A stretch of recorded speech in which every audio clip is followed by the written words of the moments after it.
Stay hungry, stay foolish. Welcome back to part 3 of the Exponential series here.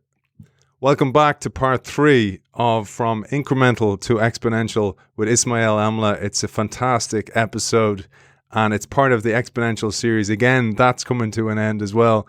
And these extra episodes, these broken up episodes that we're able to bring you is thanks to our sponsor, Zai, boldly transforming the future of financial services with a suite of embedded finance products and services, empowering businesses to manage multiple payment workflows and move funds with ease. You can check out Zai at hellozai.com. Don't forget, I have a copy of the book up for grabs. Just go to the innovationshow.io newsletter and sign up and you will be in the hat to win a copy of that.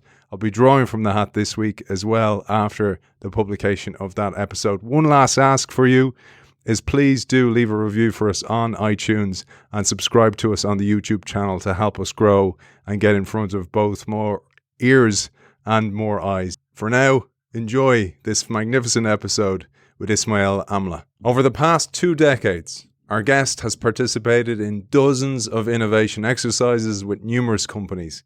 He has guided legacy energy giants in creating marketing opportunities by taking risks on innovation and better business models. He has helped retail chains and supermarkets defend themselves against Amazon and other online-only vendors. He has even helped the British government create a rapid response program for adopting innovation and technologies and to rethink the resource allocation on strategy and future requirements of the British Army. Unlike most innovation experts, he has also served as a senior executive overseeing many innovation pushes. At IBM, he lived through one of the most difficult innovation periods in recent history as Big Blue pivoted for a 3rd time. In today's episode, he's going to share a playbook for building innovative, exponential companies. It's a great pleasure to welcome him back for part 3 of From Incremental to Exponential. Ismail Amla, welcome back to the show. Thank you, Aidan. Thanks for having me. I think I'm going to miss it when this ends. I'm going to jump straight into it, man. It's 6 p.m. on a Friday. We're both absolutely wrecked. By the way, episode 1 and 2, so well received. Got so many great messages, as did you. So it's a great credit to you as well. So let's jump into a company that everybody loves, everybody has learned to love, but one that shows great innovation. And this is Patagonia. You say they flipped the retail script for higher profits and ultimately fell into an entirely new revenue line because here their authenticity of purpose actually paid dividends, which is something that legacy organizations have a real hardship in getting their heads around. I don't know whether your readers or listeners would be listening to somebody like Simon Sinek, who talks about the just cause, right? And originally he talked a lot about the why. Our why comes from the past. It's our origin and that's our story. It's who we are. But the just cause is our why projected into the future. And I think organizations that have managed to capture this just cause have really managed to mobilize clients and their own people to do amazing things. And Patagonia is one of those organizations that I think everybody loves because it stands for something. People know that it stands for ethics. But what happened in the story that when I read about it first time, it blew my mind because this is a commercial organization in 2011, and they decide that on Black Friday, they're going to do something different. Now, Black Friday is like Boxing Day sales over here. So if you're in the UK, I'm sure it's the same in Ireland, I think. But you have, one sale period in the year that is disproportionate to any other day in the year. That's Black Friday in the USA. And rather than say, come buy our goods, what Patagonia did on Black Friday in 2011 is put an ad campaign out there, which had a picture of one of their jackets, beautiful jacket, and the message said, don't buy this jacket. Beautiful, right? So immediately everybody's thinking, what the heck? And of course, what they were saying is actually, don't buy our jacket because everybody is going to be buying stuff. And in fact, what they said in the advert is, Patagonia wants to be in business for a long time and leave a world inhabitable for our kids. Now, who doesn't like that message? We want to do the opposite of what every other business is doing today. We ask you to buy less and reflect before you spend a dime on this jacket or anything else. And actually what they were pointing to, the anything else they were pointing to, is another revenue stream that they were kicking off, which is something called Common Threads, which was to encourage people to consider buying used clothing in order to minimize the environmental awareness of apparel making and so on. And actually, if you look forward, jump forward a decade, 2021, this business is the reuse and rescale of high-end clothing is actually a growing new revenue stream for Patagonia. So brilliant business. I think it's a nice way to tee up the whole idea of new business models. And you tell us, across public and private companies, KPMG calculated that as of 2018, the global platform economy had a value of $71.8 trillion, with 187 platforms being worth more than $1 billion, including Apple, Google, Microsoft, Amazon, and Facebook. They're all platform businesses, and they're all companies collectively worth more than $3 trillion. The seventh and eighth are most valuables are Chinese platform businesses, Alibaba and Tencent, and then the ninth most valuable company is Visa, also a platform company. And this points towards, hey, platform company is where it's at. So Patagonia showed us that having a purpose or a North Star can actually unlock new business models, new revenue streams, but actually understanding business models is absolutely core to jumping from incremental to exponential. Yeah, and I think we talked about it in the last two. I think that innovation is going to come not necessarily from technology or use of technology, but innovation around business model. And I think the platforms play, which still so many entrepreneurs are not getting their heads around, or so many existing businesses are not getting their heads around, is really the place to be. Now, why? 3 reasons we thought, or we worked out as we talked to all these organizations. If you are a platform business, then you enjoy the network effect. What that means is that every additional user of a platform makes the platform more interesting to sellers and more valuable to both, to everybody who wants to use the system. So the higher the number of people, the users of products, of services, of information onto a platform, the more valuable it becomes and the harder it is to dislodge. We've seen it, the smartphone is a platform, online game is a platform, Fortnite is a platform, LinkedIn is a platform. We've seen this happen across all sorts of different sorts of platforms, which really means you have to be on the platform if you want to play with that group. So first thing is that, it's the network effect of you getting on. The second thing is the platform business models expand rapidly by enabling other business to profit by them. So the platform themselves, of course, are going to be profitable. That's the model, but they're going to enable other businesses to be going that. So for example, eBay can support somebody who sells 5 things a month, or eBay can be a full-blown digital sales channel to Adidas. It's the same platform. So, the distribution power of that platform is disproportionate, really. And then the third thing is around competition. Giant platform businesses attract customers by giving away a lot of the services from that platform in order to monetize some of the services from that platform. Google and Facebook, it probably comes to mind straight away. But, Apple is another example. Apple enables distribution of all sorts of free stuff, but it will monetize some of the stuff on that platform. So the 3 areas around network effect, distribution power, and sort of growth and competition means that if you want to innovate around innovative business models, then platforms should be at the focus of that, I think.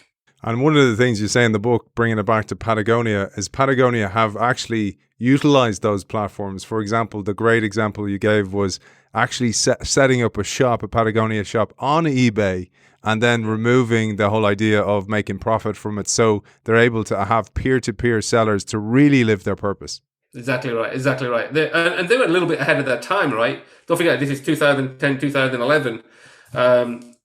Purpose-driven business, different innovation around business model, and then using somebody else's platform to get the network effect. And what about traditional businesses then, Ismail, as well? So you mentioned, for example, SpaceX or Dollar Shave Club, that they're not platform businesses, but they adopt marketplace characteristics. Yeah, and I think this idea around marketplace is another big fundamental change, if you like, happening And it's happening because the technology and data is allowing anybody to connect to anybody.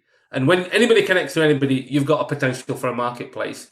And organizations are working out. So, for example, if you're a retailer, you want to own the experience with your client, you could say to your client, I know what you want to buy, I don't sell, but I can give you access to somebody else who can give you what you need. And so you become a marketplace. You don't necessarily are going to be the organization that is going to provide everything.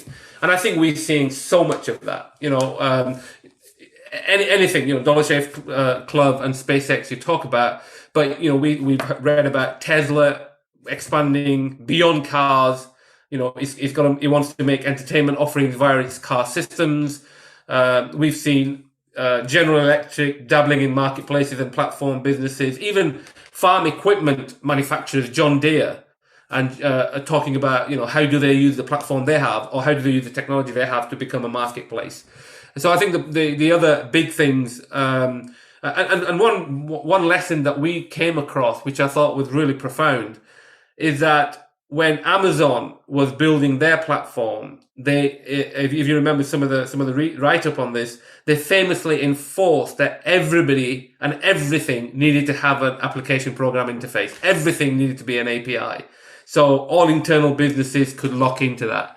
And I guess this is the genius of Amazon Web Services, right? That all of the capacity, all of the technology could be available by everybody else. And I think a marketplace is just one version of that. And that suggests as well that move with the API was not only let's build Lego bricks that are all compatible, but it also dictated how the culture should work as well. And we saw that very much so, for example, with Amazon Prime, the origins of Amazon Prime. This is a story not many people know, that this came from within the company. And more importantly, for those people who have put something into the suggestion box and figured out that they were just shredded and used and recycled those ideas, that's not the case in Amazon. In fact, Jeff Bezos reads those suggestion box when he was CEO on a regular basis. Yeah, and this is an incredible story, right? So if you imagine Amazon 2004 already playing a significant part in people's lives, and an engineer named Charlie Ward puts a employee in the digital employee suggestion box. He puts in an idea where he said we should give free shipping to everybody over $25. Anybody who shops over $25, free shipping. And of course, as a business case, this looks nuts. But as a way to induce people to shop more often and spend more money, everybody could see the potential around that. But would you really implement that suggestion? Well, you would if you're Amazon CEO Jeff Bezos, right? So he regularly reads, and apparently still reads, or did read while he was at Amazon, the employee improvement suggestion, and found the idea compelling. So the story goes that, so this is 2004, November, at his place in Seattle. He gets everybody together and says, we're going to do this. Everything over $25 is going to be free. And of course, what that means is that, you've got to look at, because the margins are so small, you've got to look at all the inefficiencies, not just around how you sell, but now how you distribute, how you get the last mile to the person. And there's even stories around, February 2005. So November 2004, they said, we're going to do this. February 2005, they said, logistics experts said Amazon would never cover the shipping bills. 2008, 100 million Prime users. 2008, 100 million Prime users. And by the way, by this time it's $99 because people are hooked into this. And as we all know, I can certainly say when I go to buy stuff from Amazon, I never think about, is it convenient or too expensive to ship? Because it's free. Absolutely. And you end up, with that $25, before I became a Prime customer, you end up just putting in some other stuff to get yourself above the 20, because you're like, well, I'm paying it on shipping anyway. And it's almost like the impulse buy that you'd have buying the gum in the supermarket or something like that. It's the same psychology. But it also, it raises a big challenge for many of us, and you'll have experienced this in your multiple roles, particularly working in legacy organizations. And I bring this up a lot in my workshops, Ismail, and you'll know this. Buckminster Fuller has a great quote that there's nothing in a caterpillar that tells you it's going to be a butterfly. So it's very hard to see potential in such an idea like that. And then it raised the question, well, how do you get buy-in? This was different. Jeff Bezos actually looked through the suggestion box. But in legacy companies, that's not the way things happen. And it's very difficult to articulate those ideas and articulate asynchronous growth to a CEO of an organization who's like, when it'll be profitable, give me an exact date, how much will it earn us? And then that he's or she is reporting that to the board, and it's very difficult. Yeah, I think you're 100% right. And unfortunately, that point of view and that blocking of a culture still exists. I think the good thing is that there is enough of leadership thinking and coaching from the board who are forcing the executive to rethink how they work, rethink how they address day-to-day suggestions and how they're going to change a culture. Because I mean, my own experience, as I talk to large legacy organizations, and I work with large legacy organizations, even as we look at government bodies, it is front of mind for board is around innovation, agility. So while I don't think it's permeated in every organization, I think it's easier than 10 years ago when you and I were saying, what do you think about this idea? And you're right, the board do say it, but then you get innovation theater that we talked about before. It's like, yeah, we're running a workshop. Let's do the workshop. And it's not real. And it drives true innovators absolutely crazy. But there's an interesting thing you said there about Amazon. So Amazon had to look at the inefficiencies in fulfillment, for example, or distribution in order to make the Prime product work. But you say that's also somewhere somebody can look. You don't need to look at big disruptive business models. You can actually look, as British Airways proved, actually a bit deeper into the dirt and actually make an organization more profitable. And this one is somewhere to start, because you can start small like this, but it actually accumulates to be a big saving. Yeah, exactly. So this is not necessarily about how do we create something brilliant and new and flashy. This could be how do we change the way we work, or how do we fine-tune how we work. And British Airways, as you say, is a great idea. They also run a digital suggestion box. They received a simple idea that saved nearly $1 million a year in costs. And the simple idea was to descale or aggressively clean toilets, the toilet pipes on planes. And what happened was that this reduced the weight of the planes, reduced fuel costs, and the descaling pipes was one of 200 ideas, that, and of course not all of them are implemented. But British Airways talk about cost savings of $20 million a year. $20 million a year by just somebody thinking, we could get rid of some weights out of these pipes. So you're right, you don't necessarily need to look in the new to be innovative and get returns. I think British Airways is a great example of doing it the other way. Literally looking in the toilet for savings. But do you know what it made me think of, Ismail, is that was a physical saving of time. Yet, how many times are we so inefficient with meetings, bringing senior executives to meetings, running them poorly, having no agenda, etc.? And that's intangible to many organizations, so they don't measure it. But actually fixing that can actually help to fix a culture. Absolutely right. And I think we're beginning to see that. I don't know whether you saw Salesforce have days now where there's no calls and no meetings. There's now, and I think this is being forced upon us by the post-pandemic hybrid working environment, where all options are open in terms of how we want to work. And I think what you talk about there, Aidan, which we've all experienced, this wastage around corporate bureaucracy, is an opportunity for us to rethink work altogether. If people say you need to have meetings, well, if you can do it with an email, this is sort of, alternative thinking, then why do you need the meeting, right? And when we do get together, let's use it in a way where it's really, really useful. So I think all of that is up for debate. But as you say, as I'm sure all our listeners will know, we all have great examples, even in our business today, where it's not working. Yeah, and that's the difficult thing. I was thinking about that. Like, the book is full of great suggestions and examples and, scar tissue projects you've worked on. But the difficulty is that there's so many moving parts now. But that is also the opportunity, because you can innovate at so many different parts of the organization as well. And so much of the feedback I often get from workshops is, if only we could start from zero rather than have legacy systems that we need to update or things we need to let go of, including legacy mindsets. And that brings us to the next point, which is your 3-part manifesto for creating a corporate culture that fosters innovation. I'd love you to share this, Ismail. Yeah, and I think you put your finger on it. It is about mindset, right? So it starts at the top of the organization with a growth mindset, and there's 3 things. First thing is that the mindset, I think we've got to consider that everybody is an innovator, and I'll go into some detail around how do you test whether you really think that, or whether you're just saying it. Secondly, you got to have a culture where the leadership are coaching and not managing. And thirdly, you got to have a culture where you can empower and excite.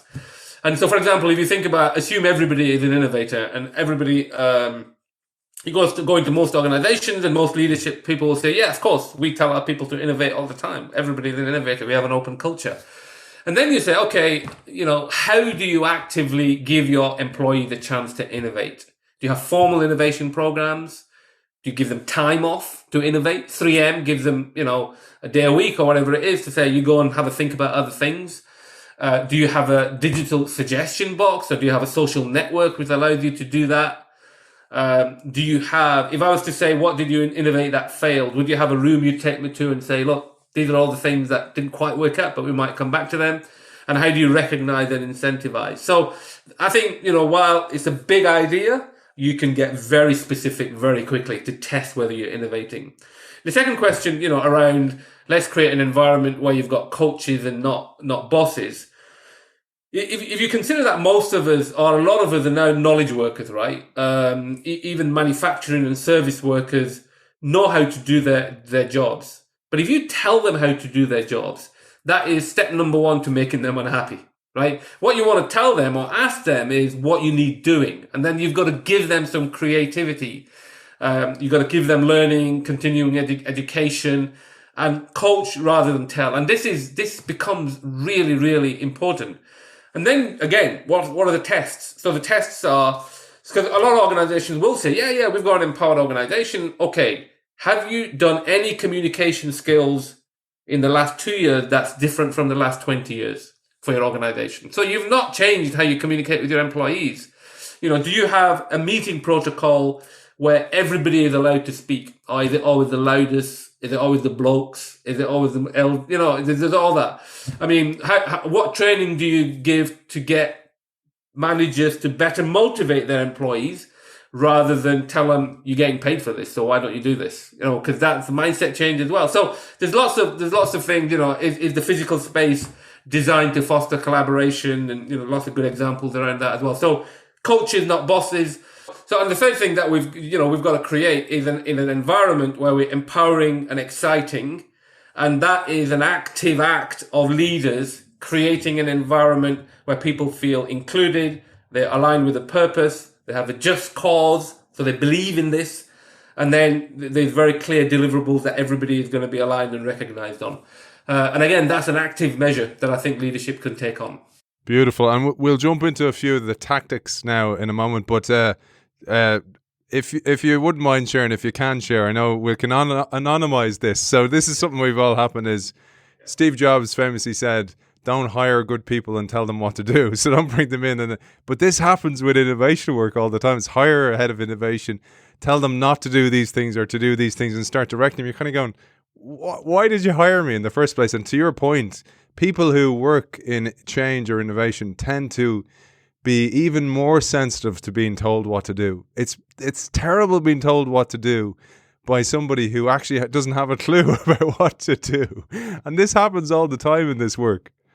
It does. And I've as I say, in my journey, I've failed more times than I've succeeded. And I've failed in landing in environments where I'm not empowered, and I should have checked, is this an environment where I can be successful? And I failed in bringing people in and thinking the environment will be right for them, knowing at the back of my mind that this is not right for these people. And I think that, the sort of people, the sort of people who really drive this sort of change, a lot of us are very insecure high performers.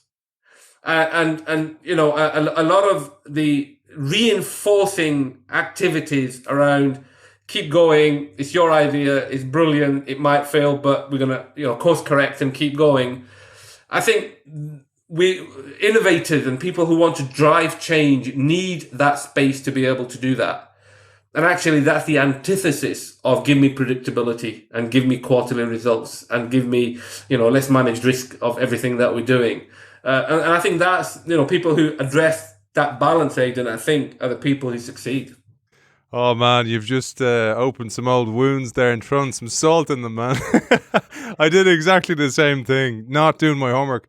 And it was because I was so excited by the challenge that I had selective listening, and I just didn't want to hear the telltale signs. But anyway, we live and we learn.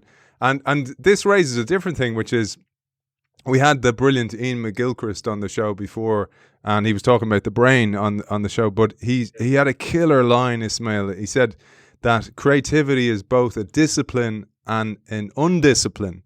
And it made me think of what you said about innovation. It may seem counterintuitive. Yes, you need innovation frameworks, but it takes a lot of disorganization. And you give an example here of DeWalt, which is a subsidiary of Black & Decker, and how they run innovation. I'd love you to share a little bit about this. Yeah, I mean, DeWalt, incredible. I mean, you'd look at them and you'd think engineering, tools, what are you going to get out of that in terms of learning? And what you get out of that is an incredible culture that they've developed. And they're already one of the most trusted brands in construction, right? But they developed a culture where they went to their customers to see what the customers were up to and how they were using their products. Point number one. Point number two, they got quite innovative of how they could use the product. Point number three, they could make a difference back at base and say, we need to change the product. And so they on one of the visits, the research team noticed that the contractors loved using the cordless drills and the saws, right? That ran without batteries, but was still tethered to the extension cords when they were running the higher powered stuff because they didn't have strong enough batteries. I mean, the innovation idea was, what if we could have smaller, larger, higher powered batteries, so they could use the other tools in a way which was sort of cordless as well. And essentially, a long story short, they actually introduced a brand new product line called FlexVolt of adjustable power batteries. 2018, that's a $300 million business. I mean, so we're talking about huge conglomerate accepting ideas, executing on it, putting it out. But of course, a lot of the bureaucracy and cultural challenge that we've talked about, Aidan, clearly is something that they've addressed. Now, having said that, if you dig a little bit deeper behind DeWalt, actually what you find is that they are years into their innovation journey. They invest in innovative startups. They run 2 accelerator programs. They have a partnership in Silicon Valley with Techstars. They have multiple ways and programs where they are partnering with other organizations just so that they are challenging what they do every day. And it's, by the way, it is all over the place. It's a global thing. They don't have innovation in one office in San Francisco sort of thing. So it's quite interesting. And they've got a chief technology officer. So here's a drill company with a chief technology officer thinking about how do they go about changing stuff. It's a great story for people who want to look at how large enterprises reinvent themselves. And don't forget, if you do get a copy of the book, leave a review for Ismail on Amazon, positive review. And don't forget, there's a copy up for grabs as well. Just sign up to our newsletter. But this raises so many things, like many people who maybe on the start of their innovation journey see the mountain that's ahead of them. And it's going to be full of troughs and dragons and volcanoes and everything.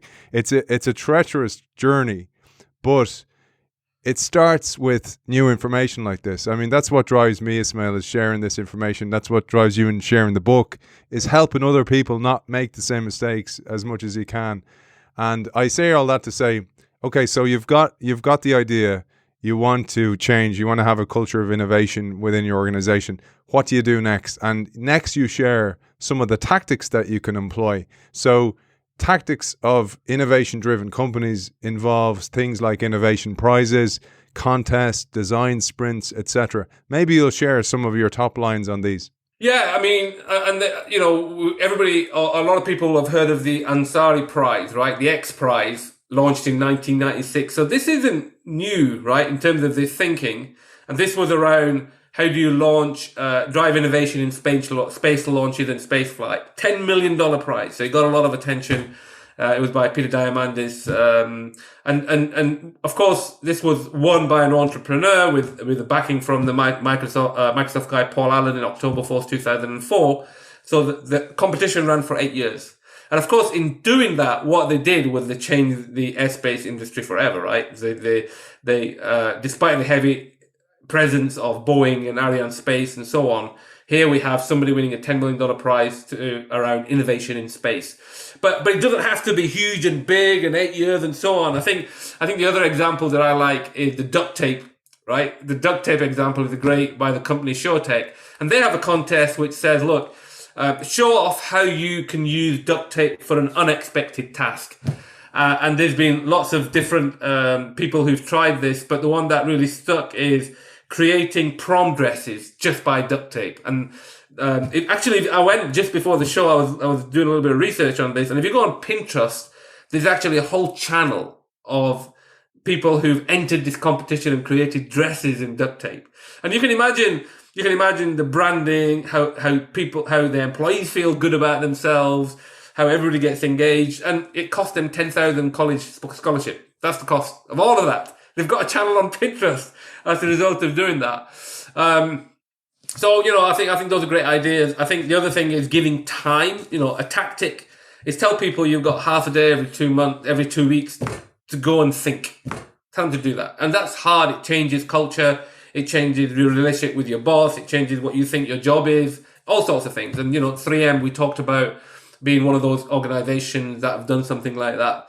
The other thing, couple of things I would talk to in terms of tactics is, one is, we talk a lot about the design sprints, and, people say it was originating out of Google. But basically, if you take a team, a squad, 5 people, 10 people out of their office, put them in another office and say, you've got a week to create a product, or you've got a week to create a product that goes to market. So day 1, you define and map the problem. Day 2, you sketch out your ideas for the solution. Day 3, you vote on which is the best idea. Day 4, you build a prototype. Day 5, you go out in the market and test it with your clients.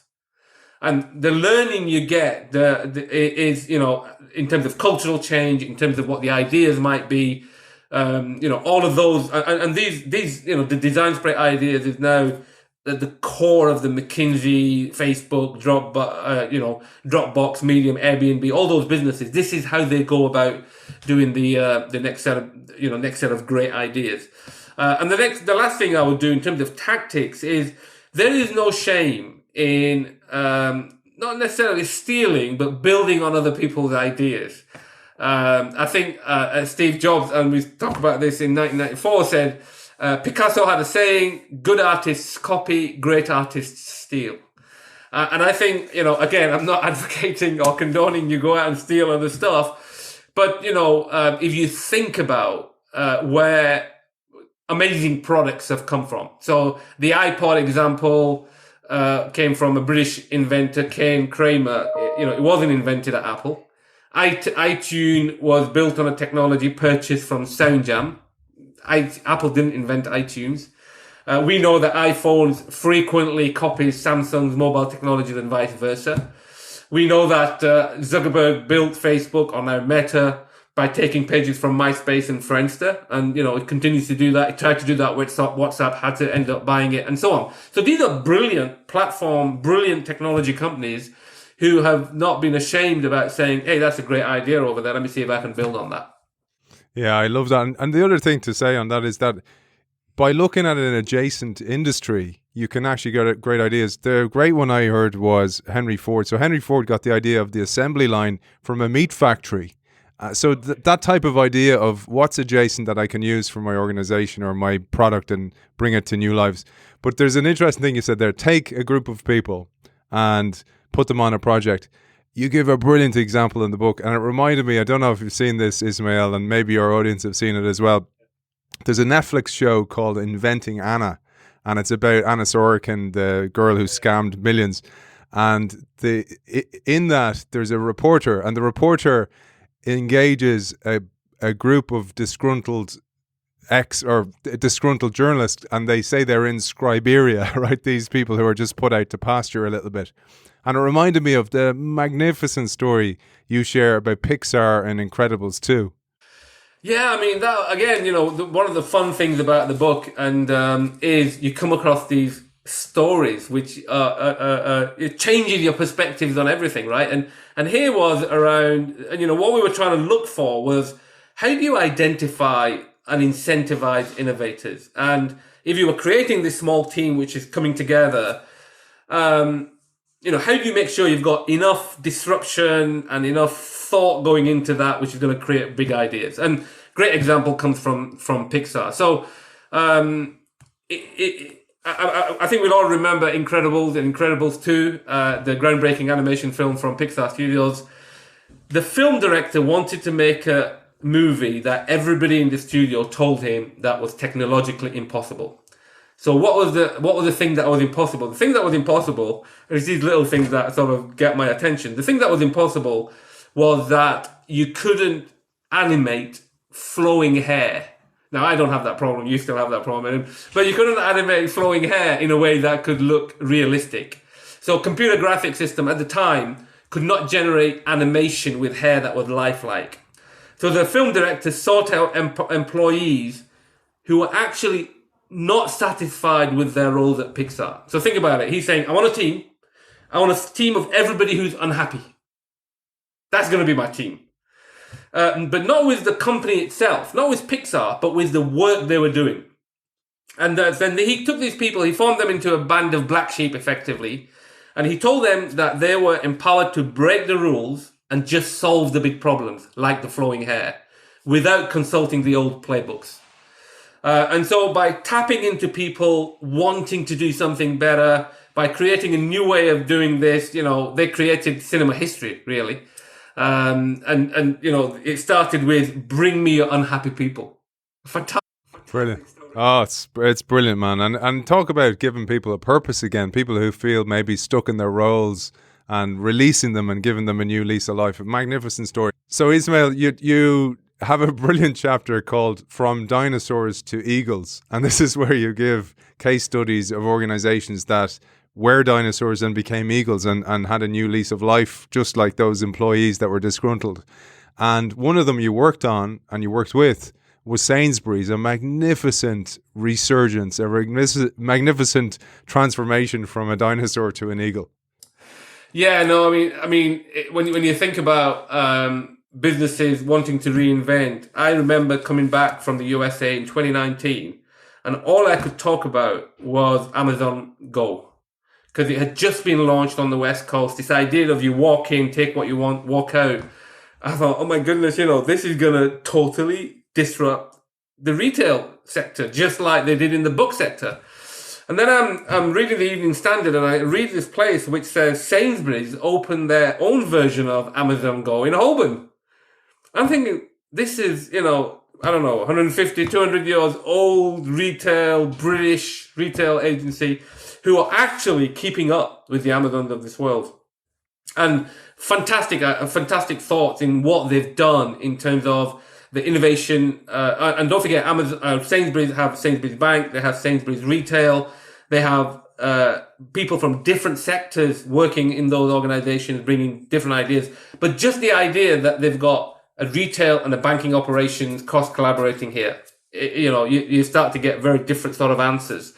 And what I found at Sainsbury's, and I'm still finding it, by the way, because we're still doing a lot of work with them, is the culture in that place is really a role model in terms of how you want to go about creating a challenging environment where you're pushing the edge in terms of what you've been doing for tens and 50s of years, and how you are keeping close, if not overtaking, some of the technological advances of some of the the giants of the world.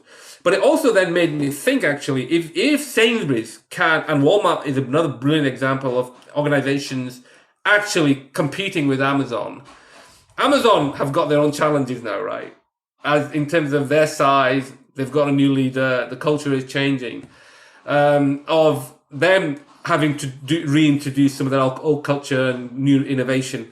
And I wonder, I'm looking forward to seeing how Amazon develops over the years as they get a new set of competition, which is technology driven, but these giants reinventing themselves and a new leadership within Amazon.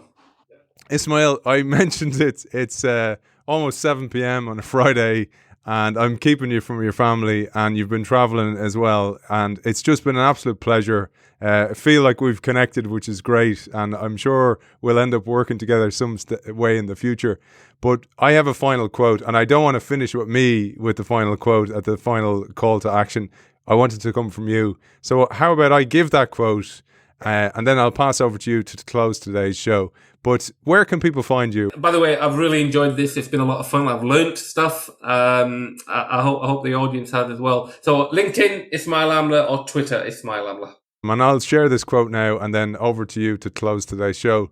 You say at the end of the book, the good news is that any company can become an innovation company by making the right changes, embracing the newer tactics, and most importantly, unleashing the power of its people to think more broadly, act more ambitiously, and dream more wildly.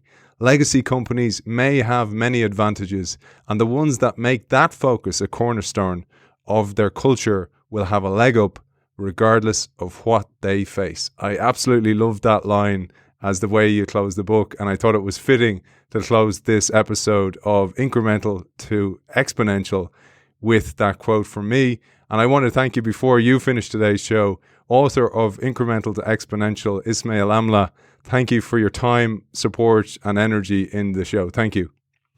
Thank you, Aidan. And I will finish with a quote from George Bernard Shaw, which I love, which is, a life spent making mistakes is not only more honorable, but more useful than a life spent doing nothing. Beautiful. Beautiful, man. Let's leave it with that. Great to see you. Brother. Cheers, Take care. All the best. Take care. Bye-bye. Fantastic episode once again with Ismail Amla. It's a great pleasure to have had him on the show. I'm sure we'll have him on again in the future.